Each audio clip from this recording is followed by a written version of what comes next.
Olá, alunos, eu sou o professor Alberto Veras e o tema central da nossa aula de hoje é a execução por quantia certa.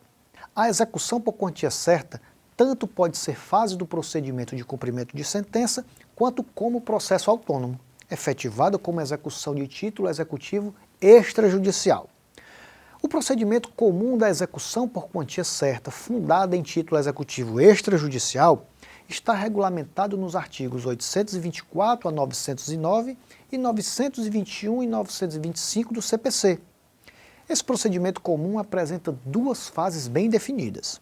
A primeira é a fase inicial ou fase de cumprimento voluntário, por meio da qual se defere ao devedor um determinado prazo para que cumpra espontaneamente o dever que lhe foi imposto.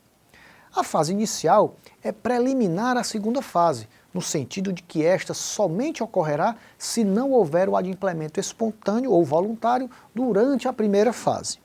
Portanto, a segunda fase é denominada de fase de execução forçada, em que se praticam atos tendentes à satisfação compulsória do direito de prestação do credor. A execução por quantia certa é, em regra, forma de execução por subrogação. Admite-se excepcionalmente a coerção. Seu objetivo é expropriar bens do devedor ou executado para a satisfação do crédito perante o credor ou exequente. E o que seria essa quantia certa? A quantia certa é a prestação que se representa em valor monetário e em moeda nacional. A execução por quantia fundada em título extrajudicial compreende os seguintes atos: a petição inicial e o seu exame, do qual pode resultar o seu indeferimento ou o seu recebimento, a citação do devedor para pagar em 3 dias sob pena de penhora, e feito esse pagamento no prazo, os honorários fixados serão reduzidos à metade. Satisfeita a obrigação, será extinta a execução. Se não, serão feitas a penhora e a avaliação de bens do devedor. Com a juntada aos autos do mandado de citação, passa a correr o prazo de 15 dias para embargos, independentemente de ter ou não havido penhora. Se os embargos não forem opostos ou se forem recebidos sem efeitos suspensivos ou se julgados improcedentes, a próxima fase é a de expropriação de bens. Encontrando bens, mas não executado, o oficial não poderá proceder diretamente à penhora. Dessa forma, a fim de evitar uma diligência inútil, poderá proceder ao arresto dos bens. Para que valide esse arresto, é preciso que o oficial de justiça lavre um termo e nomeie um depositário, que terá por incumbência zelar pela preservação dos bens. Caso o executado esteja presente no momento da constrição dos bens, será ele, de plano, intimado, dispensando-se a formalidade de intimação. É importante conhecermos a penhora, que é o ato de constrição que tem por fim individualizar os bens do patrimônio do devedor, que ficarão afetados ao pagamento do débito e que serão escutidos oportunamente.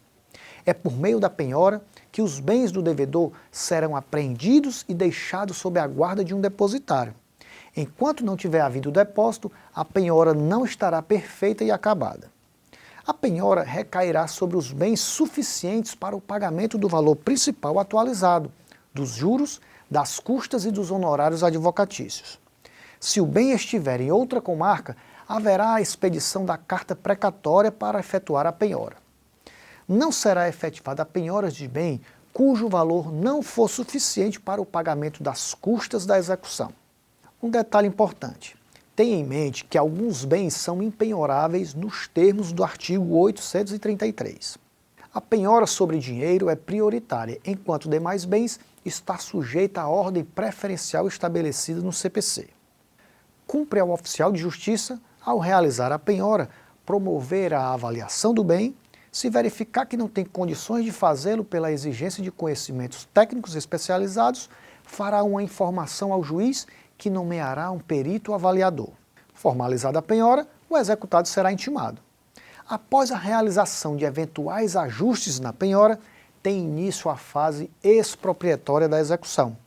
É por meio da expropriação que o credor alcançará a satisfação de seus direitos na execução por quantia. São meios de expropriação a adjudicação, a alienação e a apropriação de frutos e rendimentos de empresas ou de estabelecimentos ou de outros bens. Superada a expropriação do bem, a execução ingressa em sua última fase, que é a satisfação do crédito, que se dará pelo levantamento do dinheiro ou pela adjudicação dos bens penhorados.